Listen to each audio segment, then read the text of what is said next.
आदाब। मुंसिफ टीवी में आपका इस्तकबाल है। उत्तर प्रदेश और उत्तराखंड की खबरों के साथ मैं हूं मोनी सनवर। देखेंगे तमाम बड़ी खबरें। आगाज करेंगे हेडलाइंस के साथ।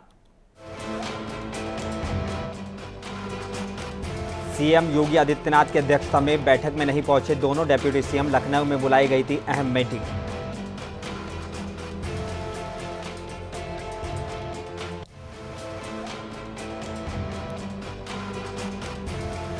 सांसद बनने के बाद अखिलेश यादव विधानसभा से देंगे इस्तीफा। बोले लोकसभा में जनता के लिए करेंगे जद्दोजहद।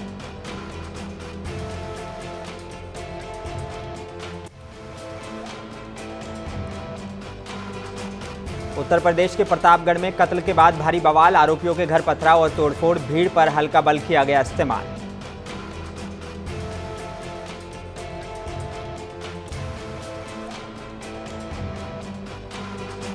और 11 सांसदों के साथ अयोध्या पहुंचे असम के मुख्यमंत्री हेमंत बिस्वा शर्मा। रामलला के दरबार में लगाई हाजिरी। कहा जीत हार कोई मुद्दा नहीं।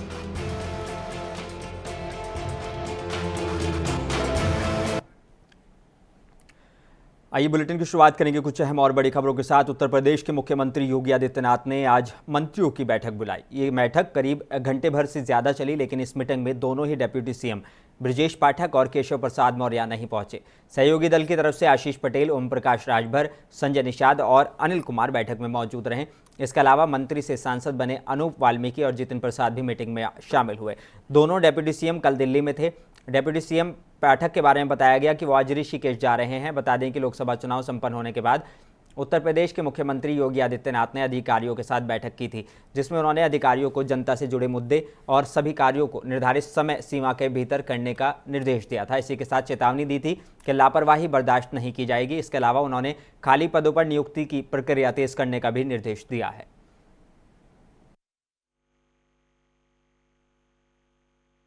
थोड़े सीटें कम आई हैं, इसमें कोई दो राय नहीं है, लेकिन हम लोग पूरी तरीके से काम करेंगे और जनता की अपेक्षाओं को पूरा करें। हाँ, कल शपथ ग्रहण है और मेरे ख्याल से भारत के इतिहास में ये दूसरी बार होने जा रहा है कि कोई व्यक्ति तीसरी बार प्रधानमंत्री की शपथ ले रहा है। और एनडीए की जो जीत हुई है, इससे पूरा देश गौरवान्वित भी महसूस कर रहा है और भारत एक विकसित राष्ट्र बन के उभरेगा, इसमें भी कोई दो राय नहीं। अब वो उनका काम है, धन्यवाद। वो अगर हार के भी धन्यवाद दे रहे हैं तो उनकी इच्छा है। कांग्रेस जीती तो नहीं है, 100 के ऊपर 100 का आंकड़ा में नहीं पहुंच पाए, 99 पे ही रह गए हैं पूरे देश में। अब इसको अगर वो अपनी जीत मान रहे हैं तो उसके लिए मैं कुछ नहीं कर सकता। हमारे तो 293 है, स्पष्ट बहुमत है। तो जो जनादेश है उसका अभिनंदन है और हारने की प्रवृत्ति हमारी नहीं है। हम हार के भी सीखने की हमारी आदत है। जो भी कमी रही है उस पर आने वाले समय में विस्तार से उसकी समीक्षा। पार्टी को लोकसभा चुनाव में बड़ी जीत मिली है। समाजवादी पार्टी ने 37 सीटों पर जीत दर्ज की है। पार्टी के मुखिया अखिलेश यादव भी कन्नौज सीट से चुनावी मैदान में थे, जहां उन्होंने जीत दर्ज की है, जिसके चलते अब वो करहल विधानसभा से इस्तीफा देंगे। दरअसल आज राजधानी लखनऊ में समाजवादी पार्टी के नए निर्वाचित सांसदों की बैठक हुई, जिसमें सभी नवनिर्वाचित सांसद समेत बैठक में शिवपाल यादव, रामगोपाल, डिम्पल और पार्टी के अन्य सीनियर लीडर्स मौजूद थे। बैठक में अखिलेश यादव का संसदीय दल का नेता चुना गया है। सांसद उनसे मुलाकात हुई, परिचय हुआ है। जो लगातार उन्होंने क्षेत्र में रहकर के मेहनत की, परिश्रम किया, इतनी भीषण गर्मी में, तपती हुई दोपहरी में, सुबह से लेकर के रात तक लगातार मेहनत करने का परिणाम ये है। और जो उन्होंने जनता के मुद्दे जनता के बीच में रखे, उसका परिणाम है कि आज समाजवादी पार्टी और इंडिया अलायंस सबसे ज्यादा सीटें जीत करके आया है। जहां इंडिया अलायंस और पीडीए की रणनीति की जीत हुई है, वहीं समाजवादी पार्टी देश के तीसरे नंबर की पार्टी बन गई है। जहां पार्टी को इतना बड़े पैमाने पर जनता का समर्थन मिला है, वहीं समाजवादियों की जिम्मेदारी बढ़ गई है। समाजवादी पार्टी की सांसद इकरा हसन भी लखनऊ में पार्टी की मीटिंग में शामिल हुई। इस दौरान उन्होंने मीडिया से बात की और कहा कि जनता से जुड़े मुद्दों की वजह से जीत हुई है। सपा देश के तीसरे नंबर की पार्टी बनकर उभरी है। राष्ट्रीय अध्यक्ष जी ने सबको बधाई दिया, धन्यवाद व्यक्त किया और सुझाव दिया कि किस तरह का व्यवहार हमें वहाँ दिल्ली में करना चाहिए, जनता की क्या हमारी हमसे अपेक्षाएं हैं और दिल्ली में रहकर भी जनता का ध्यान रखना चाहिए, संसद की कार्यवाहियों में पढ़ लिख के जाना चाहिए। मुख्यमंत्री पुष्कर सिंह धामी ने नई दिल्ली में निर्माणाधीन उत्तराखंड निवास का निरीक्षण किया है। निरीक्षण के दौरान मुख्यमंत्री ने कार्यदायी संस्था को निर्देशित करते हुए कहा कि कार्य की गुणवत्ता को बनाए रखते हुए जुलाई महीने तक काम को पूरा किया जाए।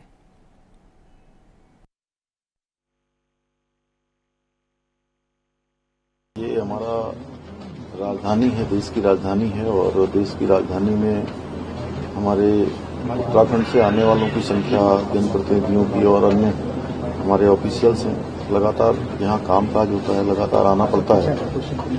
तो काफी समय से चूंकि हमारा जो अभी उत्तराखंड सदन है उसकी जो क्षमता है काफी कम है, इसलिए इसको ध्यान में रखते हुए ये पुराना उत्तराखंड निवास यहाँ पर हुआ करता था, उस जगह पर अब नया निवास ये बनकर तैयार हो रहा है और बनकर तैयार हो गया है। लगभग क्षमता के अनुरूप 50 से ज्यादा रूम इसमें। लोकसभा चुनाव खत्म होने के बाद आज अयोध्या पहुंचे असम के मुख्यमंत्री हेमंत बिस्वा शर्मा ने अपने 11 सांसदों के साथ रामलला के दरबार में हाजिरी लगाई और उनका आशीर्वाद लिया।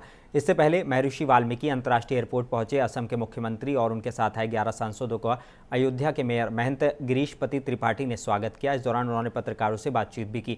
अयोध्या में भाजपा की हार पर असम के मुख्यमंत्री अवाक थे और हालांकि उन्होंने कहा कि देश में 542 सीटें हैं, कहीं हारेंगे कहीं जीतेंगे, उसमें कोई इशू नहीं है और मोदी जी प्रधानमंत्री तो हैं ही। प्रभु राम का आशीर्वाद मिला तो तीसरी बार नहीं बल्कि चौथी बार भी प्रधानमंत्री बनेंगे।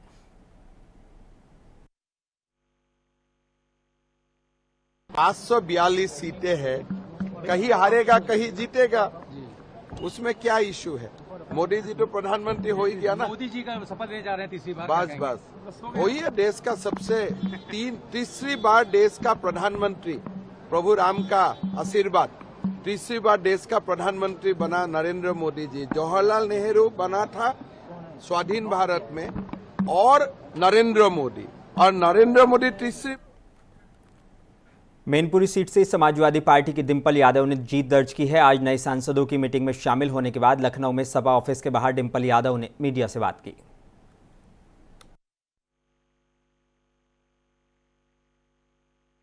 सभी अपने समाजवादी पार्टी के सांसदों को बधाई देना चाहूंगी और साथ में उत्तर प्रदेश के सभी जनों का भी धन्यवाद देना चाहूंगी कि जहां उन्होंने एक सकारात्मक राजनीति का आज सहयोग करके एक भारी संख्या में लोगों को संसद में पहुंचाने का जो काम किया है, और मैं धन्यवाद देना चाहूंगी। मैं समझती हूँ वो लोगों का लोकतंत्र में लोग अगर खुश नहीं होते हैं तो वो अपने प्रतिनिधित्व को अपने हिसाब से चुनते हैं। अयोध्या में भी यही हुआ है कि कहीं ना कहीं लोग नाखुश थे और उन्होंने अपना।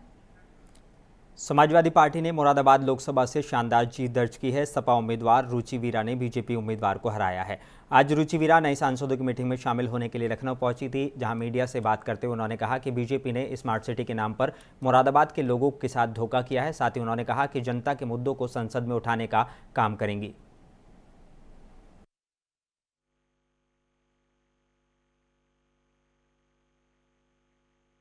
देखिए, धन्यवाद करना चाहूंगी अपने राष्ट्रीय अध्यक्ष अखिलेश यादव जी का, राष्ट्रीय नेतृत्व का, इंडिया गठबंधन का और मुरादाबाद की सम्मानित जनता का। बिल्कुल निश्चित बात है, महिलाओं का प्रतिनिधित्व भी करते हैं जनता, क्षेत्र की जनता के साथ साथ, और खुद भी एक महिला हूं और हमेशा महिलाओं के अपलिफ्टमेंट के लिए काम करती आई हूं, एजुकेशन से जुड़ी हुई हूं, और तो जाहिर सी बात है महिलाओं के सवाल को प्राथमिकता से सदन में उठाने का काम करेंगे। देखिए, जैसे प्रतापगढ़ में भूमि विवाद में एक मौलाना की हत्या कर दी गई। घटना के बाद पूरे इलाके में जबरदस्त गुस्सा फैल गया। बड़ी संख्या में फोर्स तैनात कर दी गई। गुस्साई भीड़ ने आरोपियों के घर पर पथराव शुरू कर दिया और दरवाजा तोड़कर अंदर घुसने की कोशिश की। पुलिस ने गुस्साई भीड़ को खदेड़ा। आक्रोशित ग्रामीण आरोपियों के घर पर बुलडोजर चलाने की मांग पर अड़े हैं और पुलिस को शव नहीं उठाने दे रहे हैं। पुलिस और ग्रामीण आमने सामने आ गए हैं। उधर राज्यसभा सांसद इमरान प्रतापगढ़ी ने मौलाना फारूक के कत्ल पर कानून व्यवस्था पर सवाल खड़े किए हैं।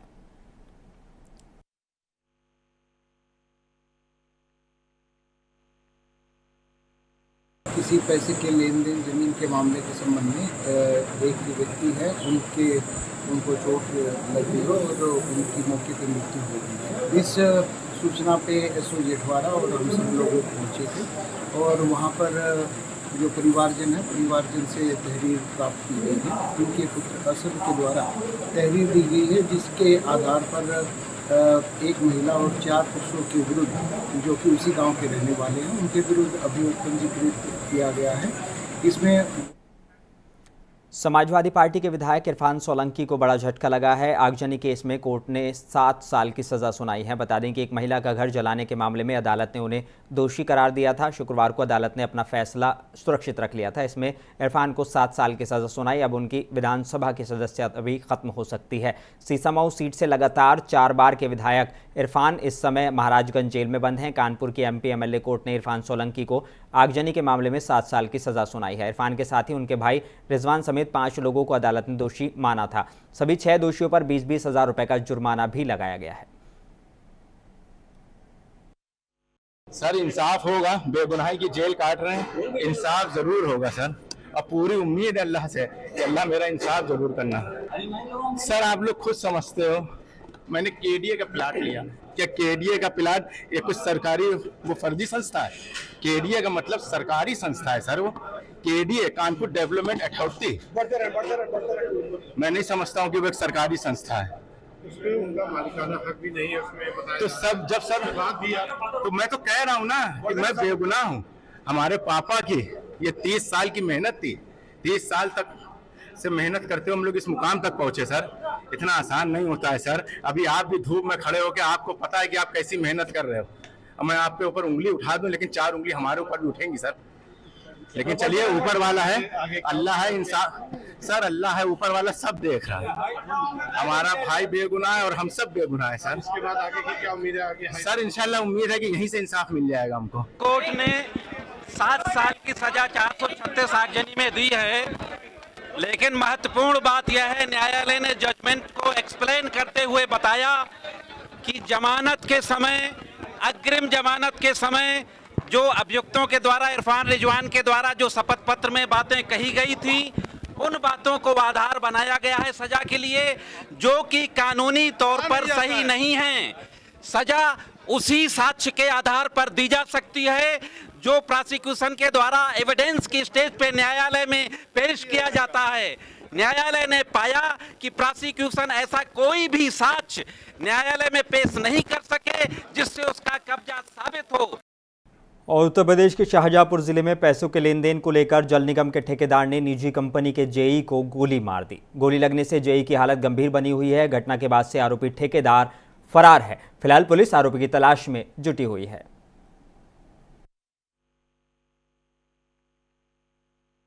ये थाना बदनापुर क्षेत्र के अंतर्गत ग्राम फाजिलपुर में पानी की टंकी निर्माण का और पाइपलाइन बिछाने का कार्य जो है नागार्जुन कंस्ट्रक्शन कंपनी एनसीसी के द्वारा कराया जा रहा। उसी में एक जूनियर इंजीनियर के पद पर जो संबद्ध हैं कर्मचारी, इनका एक ठेकेदार से पैसे को लेन देन और बिल पेमेंट के लिए विवाद था।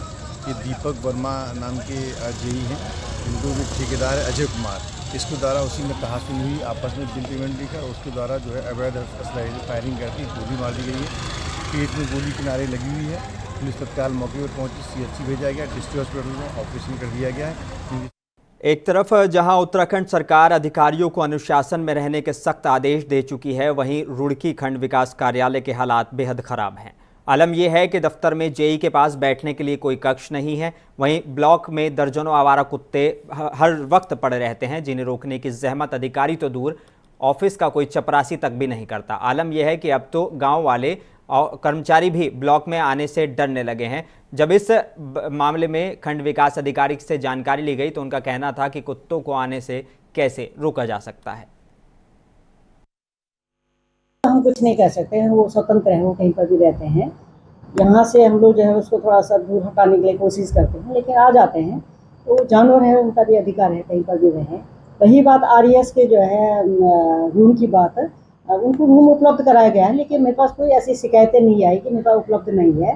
तो अगर इस तरह की बातें मेरे संज्ञान में आता तो मैं थोड़ा सा देखती कि क्या स्थिति है, तो उसमें उपलब्ध कराया जा सकता है। ऐसा इतना बड़ा उत्तर प्रदेश के जालौन में एसओजी सर्विलांस और उरई कोतवाली पुलिस की ने 5 अंतर्राष्ट्रीय बदमाशों से मुठभेड़ कर ली और मुठभेड़ में 2 बदमाशों के पैर में गोली लग गई। वो घायल हो गए, जबकि 3 ने पुलिस के सामने सरेंडर कर दिया। घायल बदमाशों को इलाज के लिए जिला अस्पताल में भर्ती कराया गया है। पुलिस आगे की कार्रवाई में जुट गई है। कि दिनांक 6 जून 2024 को जालौन पुलिस और बदमाशों के बीच 2 जगह पे जिले में मुठभेड़ हुई थी। पहली मुठभेड़ थाना रेंडर क्षेत्र में हुई थी, जिसमें पुलिस की गोली से 1 बदमाश घायल हुआ था व 3 बदमाशों ने आत्मसमर्पण किया। दूसरी मुठभेड़ कोतवाली उरई क्षेत्र में हुई थी, जिसमें 2 बदमाश पुलिस की गोली से घायल हुए थे और 3 बदमाशों ने आत्मसमर्पण किया। ये दोनों ही गैंग दुर्दांत गैंग है। एक लुटेरों का गैंग था और दूसरा गैंग डकैतों का गैंग था। उत्तर प्रदेश के अमरोहा शहर में बिजली विभाग की विजिलेंस टीम ने बिजली बकाया बिल और बिजली चोरी को रोकने के लिए चेकिंग अभियान चलाया, जिसमें 6 लोगों पर मुकदमा दर्ज किया गया है। बता दें कि बिजली विभाग की टीम के साथ विजिलेंस टीम ने अमरोहा शहर में जामा मस्जिद और कई मोहल्लों में बिजली चेकिंग अभियान चलाया है।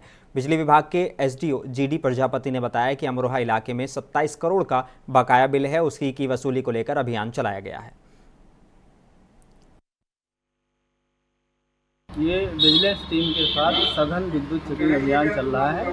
इसमें जो लोग चोरी कर रहे हैं उनके ऊपर कार्रवाई करने की कार्य चल रहा है, और जो बड़े बकायेदार हमारे हैं जो बिजली का बिल नहीं जमा कर रहे हैं, उनको बिल जमा करने के लिए उनको कहा जा रहा है। जो नहीं जमा कर रहे हैं उनकी लाइनें भी काटी जा रही है। कितने कुछ चोरी कुछ पकड़ी गई अमरोहा के अंदर अभी तक? हाँ, अभी 5-6 चोरी पकड़ी गई, जिनकी अभी कार्रवाई की जाएगी। उत्तर प्रदेश के झांसी की मोट तहसील में एसडीएम दफ्तर और तहसीलदार के यहां फरियादियों के बैठने तक का इंतजाम नहीं है। अपनी शिकायत लेकर नंबर के इंतजार में जमीन पर बैठे फरियादियों का वीडियो वायरल हो रहा है। मीटिंग में बिजी होने की वजह से फरियादियों को घंटों तक अपने नंबर का इंतजार करना पड़ा। जबरदस्त गर्मी में जमीन पर बैठे बेबस और मजबूर फरियादियों की वक्त पर फरियाद तक नहीं सुनी गई। फरियादियों के बैठने के लिए तहसील दफ्तर में कोई इंतजाम नहीं किए गए हैं।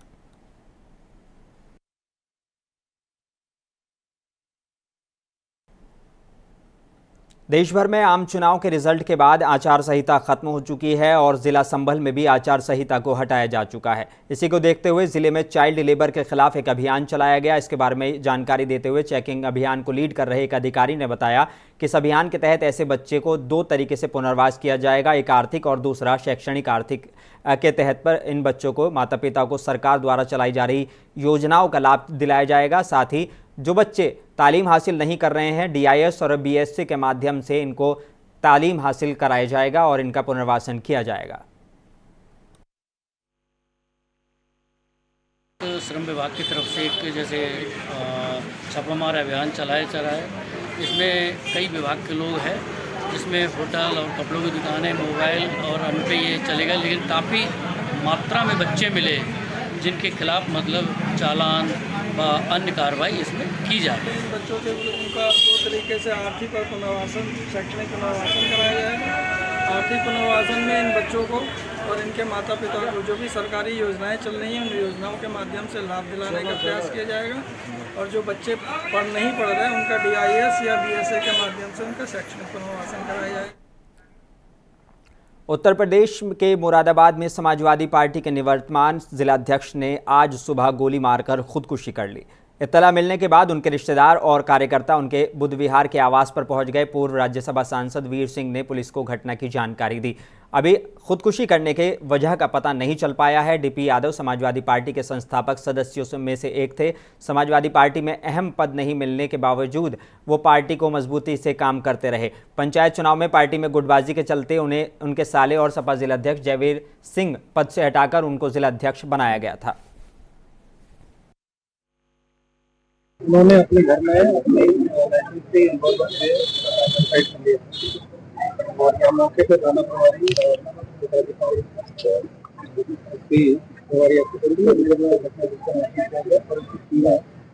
उसके द्वारा भी घटना का निरीक्षण किया गया है। प्रथम दृष्टया देखने में लग रहा है कि ग्राउंड फ्लोर पे एक छोटा स्टोर, वहाँ पे एक छोटा बैग है। उत्तर प्रदेश के जिला कौशाम्बी में के कोखराज थाना इलाके के एक कस्बे के रहने वाला एक गरीब परिवार जो मेहनत मजदूरी करके अपना परिवार चलाता है, ज़माने को देखते हुए उसने भी अपनी बेटी को एक स्कूल में दाखिला करा दिया। उसे क्या पता था कि यहाँ पर जीवन को संवारने वाले टीचर ही भेड़िए की शक्ल में मौजूद हैं जो जिंदगी को बर्बाद कर देंगे। स्कूल का एक मास्टर काफ़ी दिनों से एक बच्ची के पीछे लगा हुआ था। एक दिन लड़की के घर वाले कहीं गए हुए थे और उसको इस बात की भनक लग गई कि घर पर लड़की अकेली है। ये मौका देखकर टीचर लड़की के घर पहुंच गया और ज़बरदस्ती लड़की के साथ रेप किया और किसी ने उसका वीडियो बना लिया और लड़की को कहीं शिकायत करने पर जान से मारने की धमकी देने लगा और दोबारा उससे जिस्मानी ताल्लुकात बनाने का भी दबाव बनाने लगा। लड़की के मना करने पर वीडियो वायरल करने की धमकी देने लगा। जब वो किसी तैयार नहीं हुई तो मास्टर ने वीडियो वायरल कर दिया। जब वीडियो वायरल हुआ और पुलिस के संज्ञान में आया तो परिवार की तहरीर लेकर मुकदमा तो लिख दिया गया। जैसे ही मुकदमे की खबर आरोपी मास्टर देवेंद्र कुमार मिश्रा को मिली तो वो फौरन पीड़िता के परिवार के ऊपर दबाव बनाने लगा कि मुकदमे में सुलह कर लो वरना कुछ होगा नहीं, क्योंकि स्कूल एक बड़ी संस्था का है और उस संस्था का वो मेंबर है। उसने ये तक कहा कि पुलिस उसका कुछ नहीं बिगाड़ पाएगी। पीड़िता के भाई का आरोप है कि 2 दिन हो गए पुलिस ने उनके साथ कोई सहयोग नहीं किया। आरोपी उनके और उनके परिवार को फ़ोन करके लगातार धमकी दे रहा है, जिसके डर से आज तीसरे दिन उसकी बहन ने ट्रेन के सामने छलांग लगा दी, जो आज मौत और ज़िंदगी की जंग लड़ रही है। सीओ अवधेश विश्वकर्मा का कहना है कि मुकदमा दर्ज कर लिया गया है और आरोपी की तलाश में 2 टीमें बना दी गई हैं और आरोपी की तलाश चल रही है। थाना कोखराज के अंतर्गत एक किशोरी के द्वारा आत्महत्या की सूचना पुलिस को मिली थी। सूचना के बाद तत्काल पुलिस मौके पर पहुंची। घायल पीड़िता को बेहतर इलाज हेतु जिला अस्पताल मंझनपुर भेजा गया। फिर जांच करके पता चला कि उसका वीडियो और फोटो सोशल मीडिया पर वायरल हो रहा था, जिससे वो परेशान थी। इस संदर्भ में तहरीर भी उत्तर प्रदेश की मुजफ्फरनगर पुलिस ने सिर्फ 24 घंटे के अंदर एक छात्रा से सरेराह छेड़छाड़ करने वाले आरोपी को लंगड़ा कर गिरफ्तार कर जेल भेज दिया है। पुलिस के मुताबिक सोशल मीडिया पर एक वीडियो वायरल हो रहा था जिसमें एक शख्स जो है बाइक पर है और एक छात्रा से छेड़छाड़ करता हुआ नजर आ रहा है। एसएसपी मुजफ्फरनगर अभिषेक सिंह के निर्देश पर फौरन वायरल वीडियो का संज्ञान लेते हुए मामले की जांच शुरू की गई तो पता चला कि ये वीडियो मुजफ्फरनगर के थाना सिविल लाइन इलाके के जाट कॉलोनी का है, जहां दोपहर कॉलेज से घर जा रही एक छात्रा के साथ बाइक पर सवार एक बदमाश ने युवक ने छेड़छाड़ की घटना की है और पास में लगे सीसीटीवी कैमरे में युवक की हरकत कैद हो गई। सिविल लाइन पुलिस ने घटना के 24 घंटे के अंदर ही आरोपी को गिरफ्तार कर लिया है। कल सोशल मीडिया के माध्यम से एक वीडियो का संज्ञान प्राप्त हुआ था जिसमें थाना क्षेत्र सिविल लाइन के जाट कॉलोनी में एक मनचले व्यक्ति द्वारा मोटरसाइकिल पे लड़की के साथ छेड़छाड़ करते हुए की घटना उसमें कैद हुई थी। इस वीडियो का संज्ञान लेते हुए थाना सिविल लाइन पुलिस पर सुसंगत धाराओं में छेड़खानी की और पॉक्सो अधिनियम की धाराओं के तहत मुकदमा पंजीकृत किया गया। और उत्तर प्रदेश के बलरामपुर में भाजपा जिला मीडिया प्रभारी और जिला संयोजक मीडिया विभाग ने कहा है कि भारतीय जनता पार्टी का एक निष्ठावान कार्यकर्ता होने के कारण वो सभी देशवासियों और एनडीए के सभी कार्यकर्ताओं को हार्दिक शुभकामनाएं और बधाई देता है और भारतीय जनता पार्टी द्वारा श्रावस्ती लोकसभा सीट पर हार जाने की वजह से वो आहत भी है। उन्होंने हार की कारणों की व्यक्तिगत समीक्षा की और कहा कि भाजपा प्रत्याशी को जीतने के लिए जो प्रयास संगठन के द्वारा किए जाने चाहिए थे उसमें कमी रह गई, बल्कि पार्टी के अंदर भीतरघात के कुछ लोगों की कोशिश की वजह से वो ये सीट हार गए और जिसकी वजह से वो अपने पद से इस्तीफा दे रहे हैं।